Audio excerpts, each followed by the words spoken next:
Although the boys' bodies have not been found, the prosecution has said that evidence, including interviews with the West's other children, indicates the boys were killed in September of 2020, 3 months before the West reported them missing. The West are charged with second-degree murder, involuntary manslaughter, and other offenses and face life terms in prison if convicted. Day 6 of the trial of Trezell and Jacqueline West, April 12th. 2023. The West are charged with murder and other offenses in the deaths of Orrin 4 and Orson 3, two of their adopted children. Their bodies have not been found, but prosecutors say they were killed 3 months before the West reported them missing.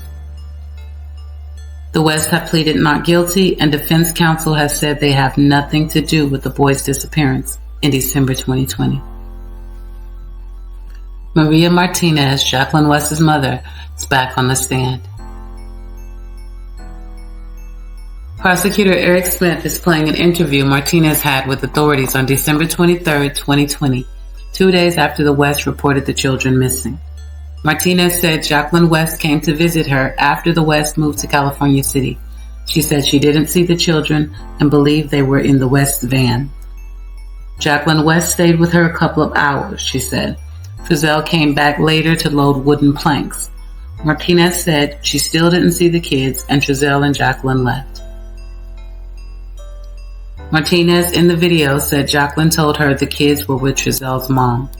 The video has ended. Smith is questioning Martinez. She said on the day referred to in the interview, she's not sure how much time she spent with her daughter. She believes it was an hour. Martinez said she went to a friend's house that day. The only one that I have, she said. She can't remember her friend's last name. Martinez said Trezell West had been trying to load wood into the van, but it wouldn't fit. She says she was present with her friend. The West left and said they were going to pick up the children, Martinez said. That was the one time the couple visited her after moving from Bakersfield to California City, she said. Martinez said the FBI went to her house after Orrin and Orson were reported missing. She called Jacqueline West, then went to see her at the Cal City home. Martinez isn't sure what day she visited. At some point, she spoke with Bakersfield police detectives, Martinez said. Smith has asked Martinez to identify Facebook messaging between her and her daughter in August 2020. Martinez says she doesn't recognize it. Smith displayed a photo showing two of the West children, not Orrin or Orson, in Jacqueline West's home. Smith circled two chairs in the photo, and Martinez said that's where the babies would sit. Smith is now displaying photos of the California City home and asking Martinez to identify different areas in it. When she went to the house before the children were reported missing, she doesn't know if she went inside because she was on her way to San Fernando, Martinez says. Martinez said the children were all there the one time, but she didn't pay attention. They were playing with their father, she said. Martinez said she walked into the dining room and it was just her and Jacqueline in the dining room. She said Jacqueline had coffee ready for her, and she left shortly after. When Martinez left the dining room, she said goodbye, and they shouted goodbye, she said. She said she didn't focus on the children. The children didn't leave the room. They were playing games, Martinez said. She didn't stop and speak to each grandchild. She didn't look at their faces. After the West moved to Cal City, Martinez visited them 2 times, she said. Asked if she focused in and saw Orrin and Orson, Martinez said she always saw them together in the living room. Smith asked for clarification, and Martinez said their backs were facing her and they were playing. Then she reiterated she never focused on any of the children. Martinez claims to have seen all the children, but admitted saying she didn't focus on them when visiting. Smith ended his questioning, and Fatima Rodriguez, one of Jacqueline West's attorneys, has begun cross-examination. Martinez said 2 men from the FBI went to her home. They did not speak Spanish, and Martinez is a Spanish speaker. Martinez testified the agents used a cell phone to translate and speak with her. Martinez said her testimony to the agents was not that she didn't know Orrin and Orson's names, but didn't know how to pronounce them. Martinez said she was not able to clarify her answers during the interview, even after a BPD officer arrived and translated. When she visited the West at their home on October 10, 2020, Martinez said she walked past them and said hi, then had a cup of coffee with her daughter. She said all the children were there playing. Under questioning by Rodriguez, Martinez said nothing seemed out of the ordinary. Martinez testified the FBI examined her phone. She said she had Facebook video chats from her daughter on the phone. Rodriguez is asking Martinez if she doesn't remember exchanging messages with Jacqueline Martinez about how Jacqueline and Trezell were looking at a house in Cal City. Testimony is focusing on interactions Martinez had with the West after they moved to Cal City, the few visits she had. Martinez said she was repeatedly interviewed by law enforcement and said she was told she'd be charged with a crime if she lied. CPS came to her home once and asked to check for bruising or marks on her own adopted children, Martinez said. Fatima asked when officers questioned Martinez regarding the boy's disappearance if she was told she'd be charged with a crime if she covered for Jacqueline. Martinez says yes, it happened multiple times, she said. Rodriguez ended her questioning, and now Victor Nasser, one of Trezell West's attorneys, is questioning her. Nasser asked a couple of quick questions, then ended. Now Prosecutor Eric Smith is again questioning her. Martinez says she hardly saw Jacqueline West in 2020. She said she simply doesn't like to visit. In 2020, Martinez said she didn't know the names of Orrin and Orson. Smith is showing Martinez video clips of her speaking with law enforcement. He's going to move the clips into evidence and provide transcripts to the jury. In one of the clips, Martinez said she doesn't know the children's name because they were changed. Smith asked if that referred to her knowing the names of Orrin and Orson, and she said correct. In another clip, Martinez tells law enforcement she didn't like to visit her daughter when Trezell West was present. Martinez testified she couldn't talk to him and felt uncomfortable. Prosecutor Eric Smith ended questioning, and Fatima Rodriguez, an attorney of Jacqueline West, asked her if her primary language is Spanish. She said yes. Martinez said she can't speak with Trezell West because he doesn't speak Spanish, but she likes him very much. Martinez has been excused. LaToya Spry Sanders has been called to the stand. Sanders said she has fostered children. She began doing that in 2008. The agency she went through was Safe Haven. There's a home inspection, interviews, training, Sanders said. There's training required every year to stay licensed, Sanders said. She currently has 2 foster children and 4 biological children. Safe Haven made contact with her once a week and a county social worker once a month when fostering a child. After adoption, there are no check-ins on a regular basis, Sanders said. Smith showed Sanders photos of Orrin and Orson West. She said she recognizes them. I fostered them, she said, becoming emotional. She fostered Orrin beginning December 12, 2017, when he was almost 4 months old. She fostered him until March 9, 2018. She fostered Orson when he was 11 days old, Sanders said. She fostered him also until March 9, 2018. Orrin was named Sincere Pettis, and Orson was named Classic Pettis at the time she fostered them. She said Orrin was a happy little baby. When she first got him, he finished therapy for an injury to his leg.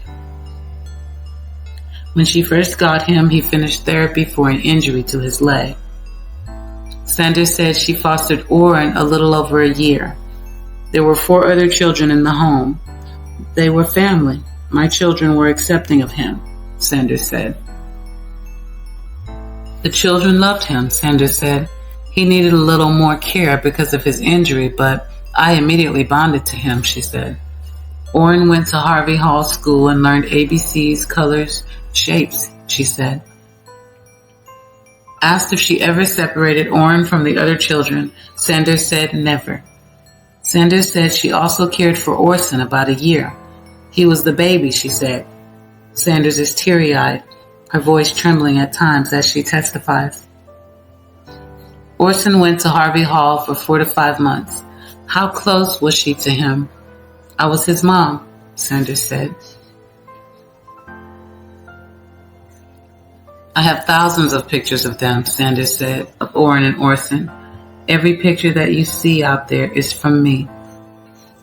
CPS came to Sanders' home after her eldest daughter went to school with a scrape on her leg, and somehow her husband became accused of kicking her. She said she raised her voice to the CPS worker, and Orrin and Orson were later removed. I fought the county to have them returned to me until the day they were adopted out, Sanders said. Everything alleged about the girl being kicked was unsubstantiated, she said. Before that incident, the process of adopting the boys was about to begin, Sanders said. Sanders said she received a phone call from the morning of December 22nd, 2020, from the biological mother telling her the boys had been reported missing. We had 1,000 questions, and we didn't know what to do, she said. I was pissed off, Sanders said. She went to Cal City, knocked on the West door, and asked them what happened. What the West told her didn't hold any weight, she said. They told her they were sorry and didn't know what happened, Sanders said. She left after the West did an interview. I was attached to them, Sanders said of the boys. I needed them more than they needed me. Sanders said she had grown close with the boys' biological mother. They were like family, she said. Smith ended questioning, and Jacqueline West attorney Alexia Torres-Stallings has begun cross-examination. Sanders said she had just started the process of adopting the boys when they were removed. Regarding the incident with her daughter, the school made a referral to CPS, Sanders said. It had nothing to do with the other children in her home, only her daughter, she said. Only her foster children were removed. Her 6-year-old daughter, the one with the scrape, was allowed to stay, Sanders said. She said the CPS worker was responsible for that, had the kids removed 3 hours after going to her home. Sanders said the CPS worker thought she was overwhelmed with having 6 kids and taking the 3 foster children would decrease her stress. A BPD officer was at her home while CPS was there. She was never charged with the crime. Asked if she had other issues with CPS, Sanders said nothing to that extent. Anyone can make a CPS referral, Sanders said. They can be a complete stranger and ask for you to be investigated. Torres-Stallings asked if children can make a ridiculous statement that can lead to trouble with CPS. Sanders agreed, that's true. There were also comfort calls between the mother and children. Sanders said Dean reached out to her after the boys were reported missing. They got information from the news. When Orrin and Orson were taken from her, she wasn't allowed to see them anymore, Sanders said. She said CPS worker Fernando Roca made that decision. Dean, the biological mother, could still visit the boys, but she could not, Sanders said. There is a process where a foster parent can tell the agency a foster child needs to be removed. Sanders said that she has had to do that in the past. When her daughter had a scrape, Roca interviewed both the daughter's 6 and her 14-year-old at the time, Sanders said. She said she didn't find out what she was accused of until she filed a complaint. Sanders testified she was never interviewed by law enforcement regarding the boy's disappearance. The first time she testified was about a year ago. That's the first time she spoke officially about the case. It appears that testimony would have been for the grand jury, which indicted the West about a year ago. Torres-Stallings finished her questioning. Sanders has been excused. John Ryan, a Bakersfield police officer, has taken the stand. He's a liaison officer with the FBI, working hand in hand with both agencies. Ryan has been a detective for almost 3 years. On December 22nd, 2020, Ryan went to California City regarding Orrin and Orson going missing. Ryan testified he went to the Aspen Avenue, where the boys' home is located, and was there for about an hour. He canvassed the area, knocked on doors, and tried to turn up leads. He said he eventually worked with Officer Brian Hansen from Cal City PD. He was present when the Wests were interviewed at the police department. Ryan said he asked questions during the interview. He said he tried to build rapport with Trezell West by asking basic questions about his childhood, schooling, where he worked, etc. He wanted to get a baseline as to how Trezell communicated with him. With Jacqueline West, Ryan said he took over the interview, asking questions to get her side of the story and details from when the boys were reported missing. Shown video of his interview with Jacqueline West, Ryan has identified the other officers in the room, including an FBI agent. The video will be played. Transcripts are being provided to the jury. The transcripts appear to be about an inch thick. Smith has begun playing the video. Jacqueline West and an FBI agent enter an interview room. Jacqueline West sits in the interview room with her head in her hands. An officer enters the room, and the FBI agent begins asking questions. Jacqueline gives the ages and names of her children. The interview appears to be about an hour and 7 minutes long. The agent asks her to walk him through the night the boys were reported missing. She says Trezell was gathering wood and came inside. Then they couldn't find the boys. She says she was wrapping gifts at the time. It was around 5 p.m. when the kids were playing outside. She said they were playing about 15 minutes before Trezell came inside. Trezell had been gathering wood for a fire in the fireplace, Jacqueline West says. She says they first started looking for the boys in the bedrooms, then cabinets and the garage and back and front yards. John Ryan enters the interview room, asks to speak with a Cal City police officer, and the two of them leave the room.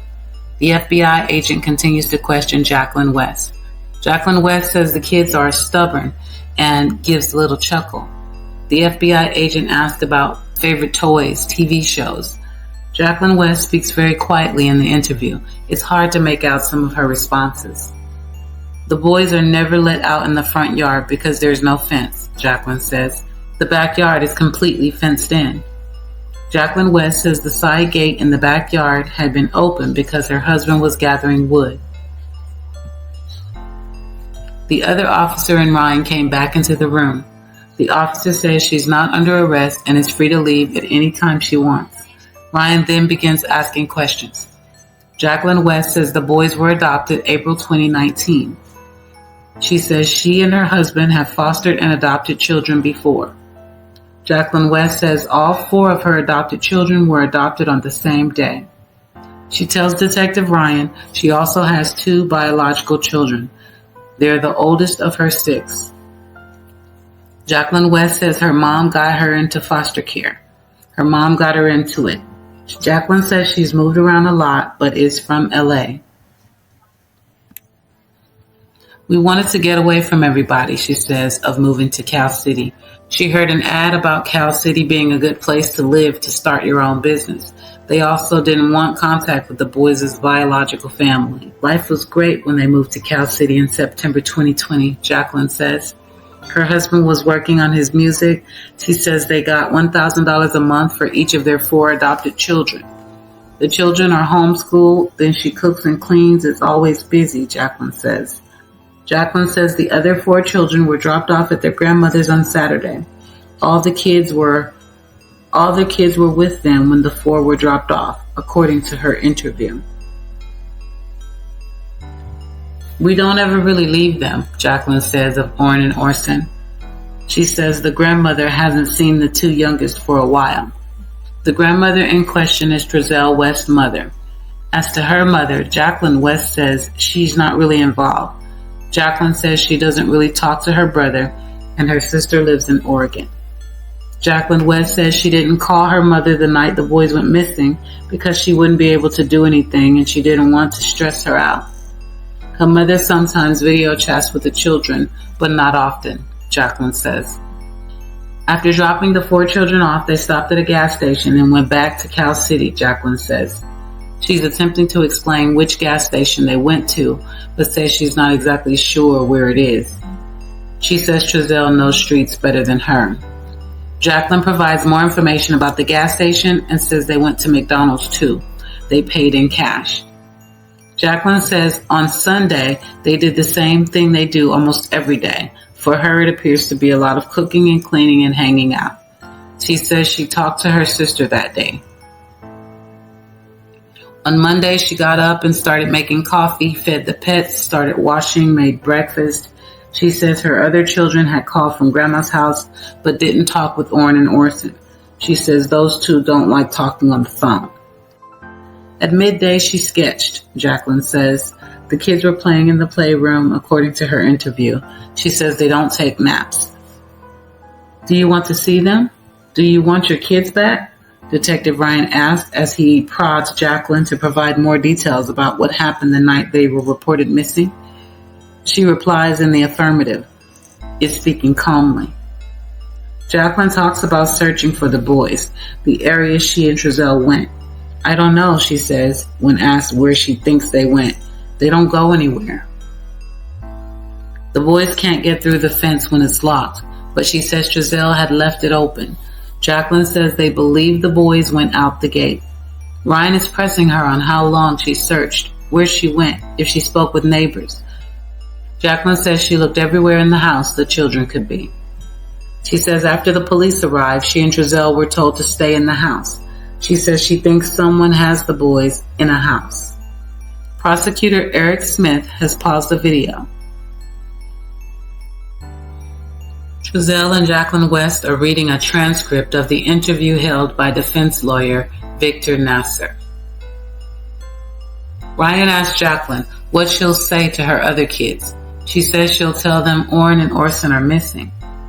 Ryan asked her to explain why her 4 other children say they haven't seen Orrin and Orson for months. Ryan says even her 10-year-old son says they haven't seen the boy in months. Jacqueline says she doesn't know why they would say months. Maybe something was misinterpreted. She says they see each other every day. Jacqueline West says she has spanked her kids in the past for misbehaving, but she doesn't like to do that. Usually discipline involves withholding a sweet snack or Trezell giving them a tongue lashing, she says. Ryan says the kids are telling authorities differently. He says he's not going to tell her what the kids said. You're showing no emotion. You haven't even shed a tear, Ryan says. He raises his voice and says he wants answers because it's freezing cold outside and the boys are probably starving. He says he thinks there's more to this incident. Jacqueline says her kids would lie, and she doesn't know why. I don't know why they would say that. She says of them saying they haven't seen Orrin and Orson for months. She says they don't get along. It sounds bad, Jacqueline says. It sounds really bad, Ryan responds. Are you trying to hide something for your husband? Ryan asks. No, she says. He asked if an accident happened and they panicked and did something to the babies. He says it sounds like they made up an alibi because Christmas was coming up and people would find out. Ryan presses her for a true story, saying they will find out eventually. Jacqueline says she's not lying and gives them permission to search the house and the van. Ryan says 4 children aren't going to lie and separately give the same story. Jacqueline blames the pandemic for people not seeing the 2 youngest. Ryan doesn't buy it. Says he has kids too, and you can't keep 6 kids locked up in a home to the point where no one sees them. Doesn't it look weird to you? Ryan asks. He tells her what she's saying doesn't make sense. An officer says other family members have been crying, but neither she nor Trezell have shed a tear. Ryan tells her not to fake cry in front of them. You should feel guilty because something happened to these babies. He accuses her of withholding info. Ryan says each of her other 4 children gave them the same story. They haven't seen the boys in months. Jacqueline says she's feeling regret for calling the authorities because now she and Trezell are being blamed. Ryan leaves the interview room. Another officer keeps questioning her. Jacqueline maintains she's telling the truth. The officer tells her they've checked everything. They weren't at that house, he says. He tells her she and Trezell had a good plan, but there are always holes authorities will find. She says she knows how it looks, but it's not what happened. Jacqueline says her other children are little kids who will say anything. The FBI agent tells her this is her chance to tell the truth. He says that what she's told them is not adding up. I don't think you care about those 2 kids, he tells her. He asks why she won't show emotion. Jacqueline says she can't, not in front of them. Ryan has re-entered and asked if she adopted the children for the money. Ryan says he believes she's sticking up for her husband because of something he did. Jacqueline says she's not hiding anything. You know something bad happened, he says. He keeps telling her to come clean and tell them what happened or go to jail. And Jacqueline says the boys were in the backyard. It is slim, Ryan says, of the odds of a random person taking the children. None of the evidence supports what she's telling them, he says. So everybody in your family is lying except for you and your husband? An officer asks. Jacqueline says she doesn't know what they're saying. Ryan asks if her 2 oldest children are lying to a police officer. She says they have lied before. It looks bad. It does, Jacqueline says. Ryan says she's the key to finding the children. I don't believe you're telling me everything, he says. Ryan says 2 babies are missing and they have no clues. And what she has said is not making sense. But you know what we truly believe? That you have answers to questions we have. Prosecutor Eric Smith has paused the video.